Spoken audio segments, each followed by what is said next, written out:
अभी क्या कर रहे हो आप?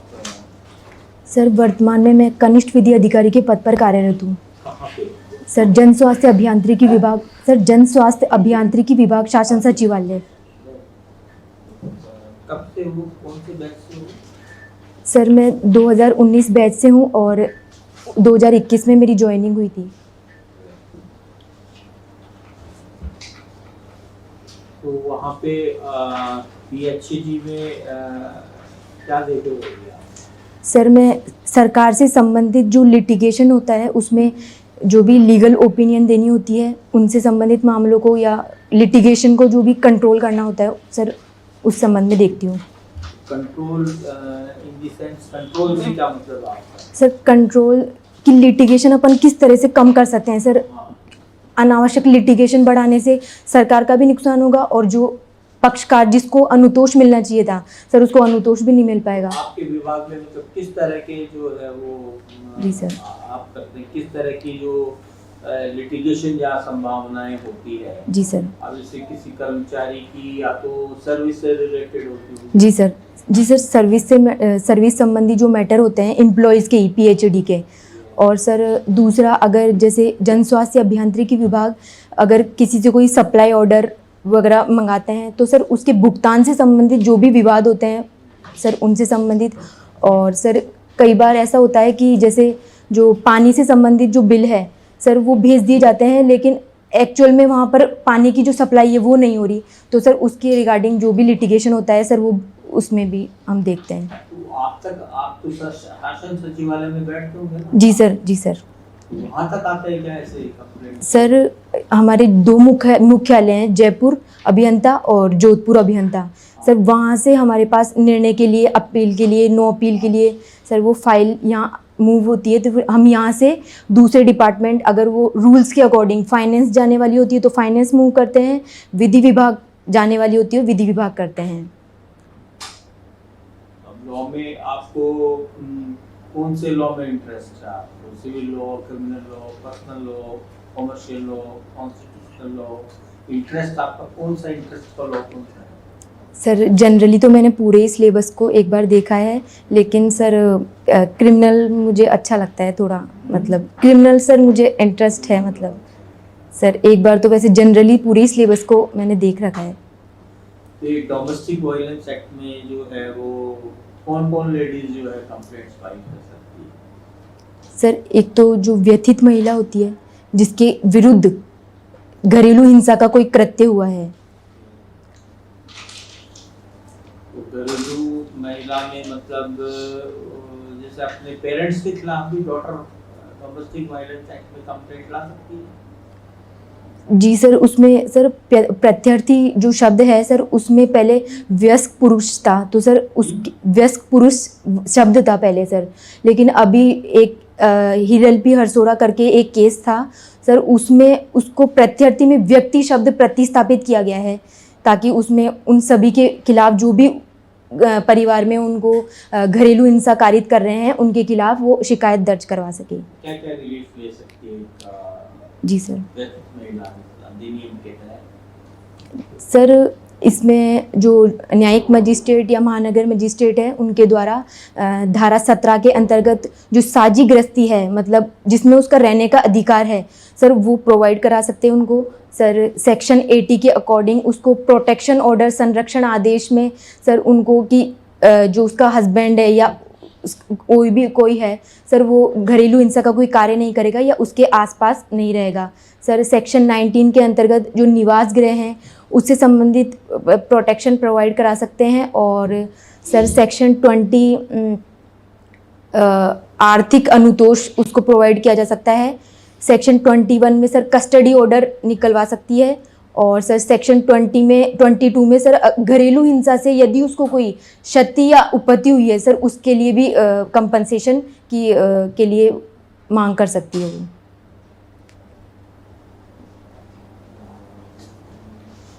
टॉर्ट और क्राइम में क्या फर्क है? सर सर क्राइम जो है एक समाज के अगेंस्ट है और जबकि टॉर्ट जो है वो प्राइवेट पक्षकारों के विरुद्ध होता है। रेमेडी क्या है? सर टॉर्ट में जो कंपनसेशन दिलाया जाता है जबकि क्राइम में जो पनिशमेंट ग्राइंड किया जाता है, मतलब पनिशमेंट भी और जुर्माना भी दोनों।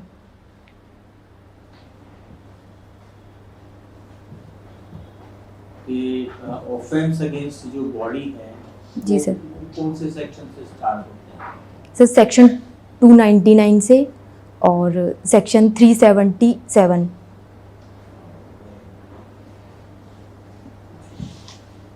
आप कभी जन स्वास्थ्य अभियांत्रिकी विभाग में है, जी सर। तो इसमें टेंडर और कॉन्ट्रैक्ट का भी डिस्प्यूट होते होंगे आप लोग, टेंडर वगैरह देते हो डिपार्टमेंट आपका?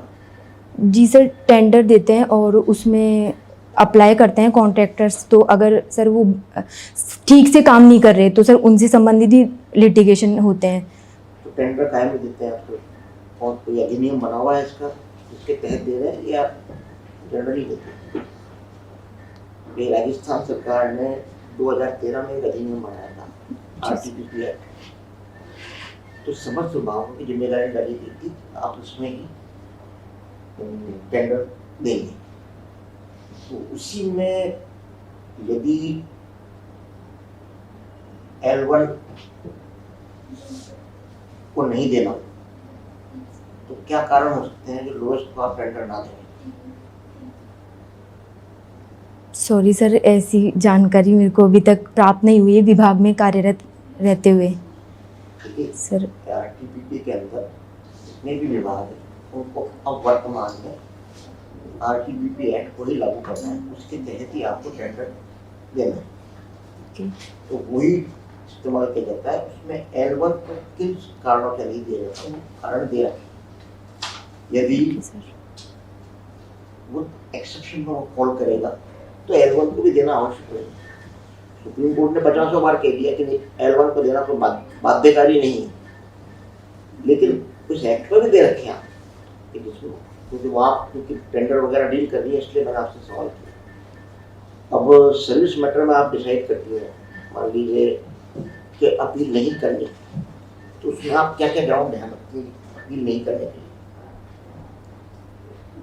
सर अपील नहीं करने के लिए ये डिसाइड करना पड़ता है कि जो उसमें क्या, एक तो उसमें सर एक केस ऐसा हुआ था उसमें जो, सॉरी सर एक्सप्लेन नहीं कर पा रही।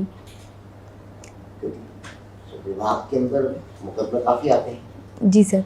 और सर्विस मैटर में तो करीब हर एम्प्लॉय को जाना पड़ता है। जी सर।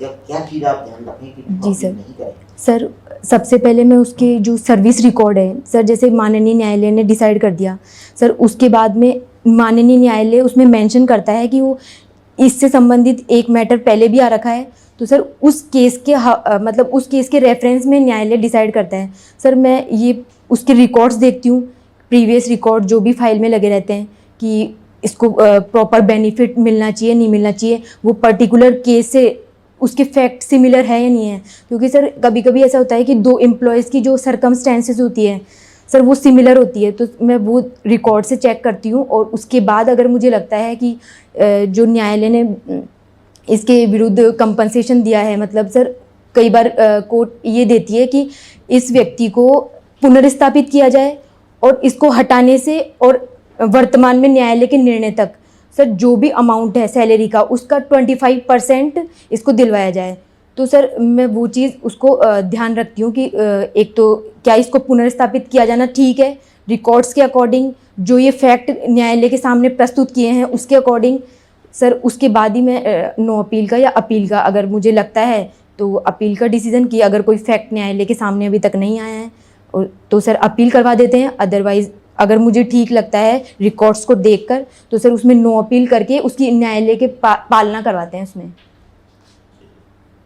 कंपनसेटेड अपॉइंटमेंट्स में आप लोग क्या ध्यान रखते हैं? सर कंपन्स सॉरी सर वो मैं डील नहीं करती सर, वो सेक्शन इस्टेब्लिशमेंट का काम section officer assistant section officer deal करते हैं। जी सर नहीं। डीओपी करती है compassionate appointment. Sir compassionate appointment के बारे में अनुकंपात्मक जी सर। क्या होती है? सर जैसे अगर फादर की डेथ हो जाती है तो सर अगर घर में कोई भी मेंबर ऐसा नहीं है कमाने वाला तो सर उसके स्थान पर उसको लगा दिया जाता है। तो आप तो रिक्वेस्ट करके डीओपी को भेज देते हो, तो डीओपी एग्जामिन करती है। जी सर ये डील करने का काम भी मेरा नहीं है ये। हाँ जी सर, सेक्शन ऑफिसर और असिस्टेंट सेक्शन ऑफिसर इसके लिए ऑथोराइज है। पूजा, जैसे आपने अपने हॉबी में लिखा है जी sir. Research on current issues, जी सर। ये क्या मतलब है, आपको समझ नहीं आ रहा? सर एक्चुअली तैयारी के दौरान और अब तो जॉब भी है, इस दौरान मुझे इतना समय नहीं मिल पाता था। तो सर इसी दौरान मतलब तैयारी के दौरान ही मेरी एक हॉबी डेवलप हुई है सर। ये मेरी हॉबी बन गई अब। मतलब क्या सर जो भी नए मुद्दे हैं उनको देखना, उनको समझना, वो सर उसी में रुचि रखती कितने हूँ। मुद्दे आपने आज तक देख लिए हैं? यार अभी कौन सा मुद्दा आप देख रहे हो? सर इसमें तो जो भी न्यायालय की विचार विमर्श के लिए आता है और न्यायालय उस पर अगर कोई संवैधानिक डिसीजन देता है सर, मैं वो हर मुद्दा। नहीं बताओ तो। जी सर अभी वर्तमान में तो सर अग्निपथ योजना के लिए जो है माननीय न्यायालय में, सर्वोच्च न्यायालय में याचिकाएं लगाई गई है 3। तो सर मतलब इसमें सर फाइनल डिसीजन तो अभी नहीं आया है, लेकिन मैंने इस योजना को रिसर्च किया कि क्या है। और जी सर ये सेना, नौसेना और वायुसेना में जो भर्तियां भर्ती से संबंधित। ठीक है, मतलब इसके कुछ गुण अवगुण बताइए। जी सर। इतना बवाल मचा हुआ है। सर बवाल इसलिए मचा हुआ है क्योंकि एक तो ये 4 सालों के लिए इनको भर्ती कर रहे हैं सर। दूसरा इसमें एज जो मांगी गई है, एज जो क्राइटेरिया रखा है वो 17 से 21 साल रखा है सर। उसमें जो 6 तो बढ़ा देना, भर्ती के लिए बढ़ा दिया, बढ़ गई है इसकी 2 साल बढ़ा दिया। ओके सर इसमें जो है सॉरी सर इसमें क्योंकि 4 सालों के लिए भर्ती हो रही है और दूसरा सर केवल 25% लोगों को ही इसमें से परमानेंट आगे 15 सालों के लिए करने का प्रावधान रखा गया है। लेकिन सर जो बाकी जो 75% लोग हैं सर, वो ये बोल रहे हैं कि हमारी जो एज है वो भी निकल जाती है और उसके बाद भी हम परमानेंट एज ए, मतलब सर वो तो बेरोजगार हो गए एक तरह से। और जो केवल 25% है केवल वो लोग ही परमानेंट हो पाए। तो सर मेरे हिसाब से जो 75% है उनके लिए भी अगर कुछ अच्छा प्रावधान किया जाए तो सर ये योजना अच्छी सफल हो सकती है। क्या प्रावधान है? सर उसमें ये है कि इन्होंने जो अग्निपथ योजना है इसमें हालांकि लिख तो रखा है कि इनके लिए भी ट्रेनिंग वगैरह ये कराई जाएगी और इन ताकि ये लोग बेरोज़गार नहीं रहे। लेकिन सर एक्चुअल में ऐसा नहीं हो पाता और इनको बहुत ही मतलब अच्छी जॉब नहीं मिल पाती। तो सर इनके जॉब और अपॉर्चुनिटी के जो अवसर है वो बढ़ाए जाने चाहिए और उसमें ये क्राइटेरिया डिसाइड किया जाना चाहिए ताकि ये जो क्वालिफाइड करके आए हैं और सर जो इन्होंने एक्सपीरियंस लिया है वहाँ पर सर वो एक्सपीरियंस उस जॉब में रिक्वायर होना चाहिए ताकि सर इनको एक बेस्ट जॉब मिल सके। अभी जो नए राष्ट्रपति के लिए किसकी पार्टी ने किसका नॉमिनेशन उसके लिए कहा है? Sorry sir Draupadi Murmu NDA ने किया है। जी सर। और अपोजिशन किसको कर दिया? यशवंत सिन्हा को। ये मैं Sorry, कह रहा sir. कि रिसर्च करंट सर ओनली मैं लीगल टॉपिक पे थोड़ा देखती हूँ तो ये तो लीगल है सर।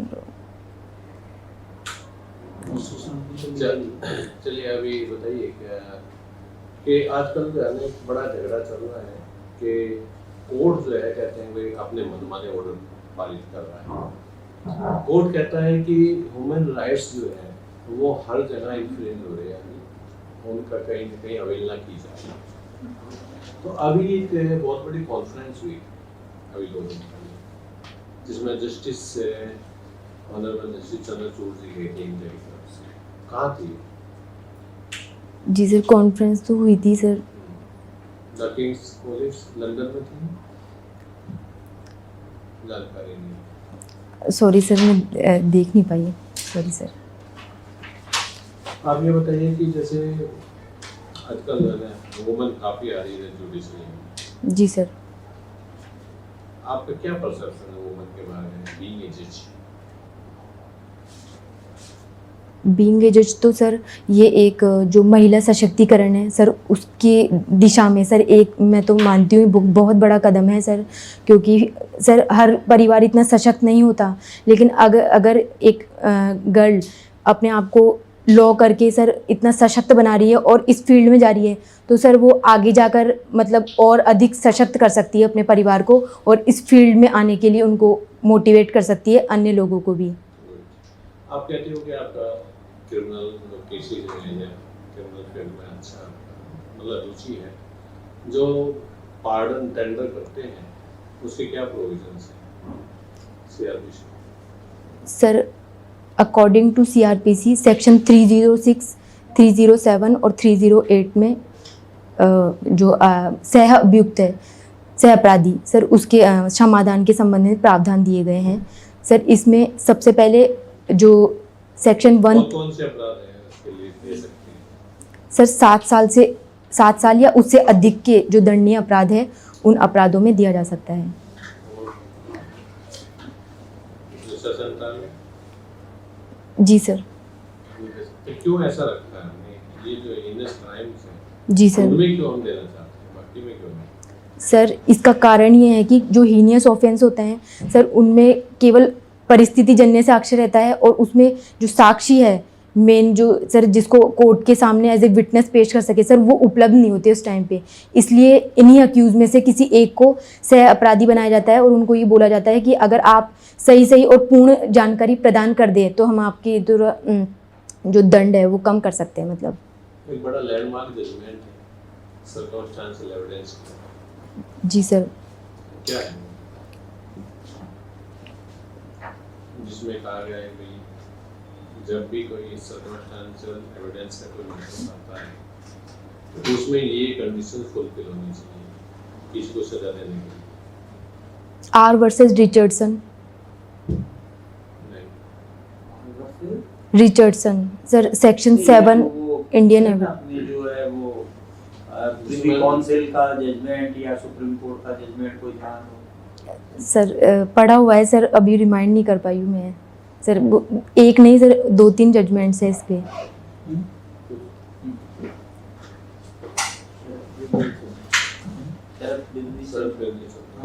जी सर। जी सर। जी सर। जी सर। पूजा जुवेनाइल के बारे में बताएं कुछ। जुवेनाइल कौन है, इस समय क्या स्टेटस है?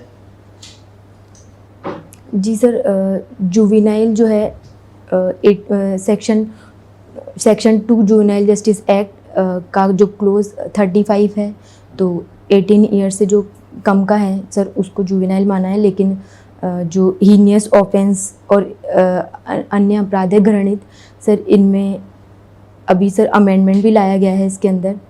क्या है सर उसमें ये है कि जो लघु अपराध है नहीं, 16 से 18 वाले जो जुवेनाइल हैं उनके संबंध में क्या लॉ है आज की प्रेजेंट? सर उसमें यह है कि अगर 16 से अधिक का कोई व्यक्ति है और उसके विरुद्ध जो है जांच रिपोर्ट वो नेगेटिव पाई जाती है तो उसके विरुद्ध भी व्यस्क की तरह ही कार्रवाई चलेगी। अच्छा, ये जो पॉलिसी मैटर है गवर्नमेंट की, क्या पॉलिसी मैटर में जैसे आपने कहा सुप्रीम कोर्ट में मैटर पेंडिंग है और आपने उसकी रिसर्च भी की है, तो क्या पॉलिसी मैटर में इस तरह सुप्रीम कोर्ट इंटरफियर कर सकती है और कौन से आधार पर कर सकती है? कहाँ है सर अगर पॉलिसी है गवर्नमेंट ऑफ इंडिया की? जी सर। जी सर। जी सर। सर सैनिकों के लिए लेके आई या जी सर। जीएसटी लेके आए या नोटबंदी लेके आए जी सर। तो इनमें कर सकते हैं क्या ये पॉलिसी से? जी सर। क्या सुप्रीम कोर्ट को क्या पावर है ये? कहाँ है सर power? आर्टिकल है क्या? 143 कॉन्स्टिट्यूशन में सर परामर्श के लिए नहीं, ऑनरेबल परामर्श का क्या है? परामर्श का क्या है? सर ऑनरेबल सुप्रीम कोर्ट अगर उनके पास अगर कोई परामर्श से संबंधित मामला भारत सरकार द्वारा भेजा जाता है तो उस वो पर हस्तक्षेप कहाँ हुआ? वो जी तो प्रेसिडेंट ऑफ इंडिया की तरफ से आ रहा है। गवर्नमेंट प्रेसिडेंट ऑफ इंडिया की तरफ से कुछ करवाना चाहती है, एक राय चाह रहा है उत्तर प्रेसिडेंट। जी सर, जी सर। लेकिन हस्तक्षेप कौन? सुप्रीम कोर्ट सर, हस्तक्षेप कर जी सर। सकती है क्या ये सेना का विचार? जी सर, अगर इसमें कोई अधिकारों से हनन का मामला है तो सर उसमें हस्तक्षेप कर सकती इस है। तरह के अधिकारों से मूल अधिकार, कॉन्स्टिट्यूशनल राइट्स, जी सर, लीगल राइट्स, जी सर, जी सर, मूल अधिकार का अगर उनका हनन होता है तो क्योंकि जुडिशियल एक्टिविज्म की जो पावर है वो यही कहती है कि अगर विधायिका और कार्यपालिका। अभी राजस्थान से कितने सदस्य राज्यसभा में गए थे और कितनी सीट्स हैं राज्यसभा में? सॉरी सर, हाँ, इसकी मुझे जानकारी नहीं ये है। सब तो बिल्कुल ही पता होना चाहिए। जो आपने अपनी हॉबीज में जो लिखा है, वैसे तो सर ने भी पूछ लिया, लेकिन मैं भी पूछना चाहूँगा कि research on legal current issues, जी सर। रिसर्च का क्या मतलब होता है? सर रिसर्च का मतलब उनसे ऑनरेबल सुप्रीम कोर्ट ने इसमें जो भी मैटर चल रहा है, विवाद चल रहा है, इसमें क्या अपनी राय दी है। और सर जैसे 497 आईपीसी को अनकॉन्स्टिट्यूशनल किया, उस पे 377 को पार्शली, तो सर उन पर देखना कि हाँ किस तरह से जजेस ने अपने व्यूज़ रखे हैं उनके सामने। और सर वो चीज़ मैं थोड़ा देख लेती हूँ। ये किसी ने सजेस्ट की थी कि आपको हॉबी के ये वाली हॉबी लिख दो? सर और कोई Suggested सर, लग रही है मुझे ये hobby आपकी। सर इसके अलावा तो कोई हॉबी है नहीं मेरी। क्या होता है बेटा ये रिसर्च, रिसर्च दोबारा से सर्च करना, इसलिए। अच्छा। अच्छा, एक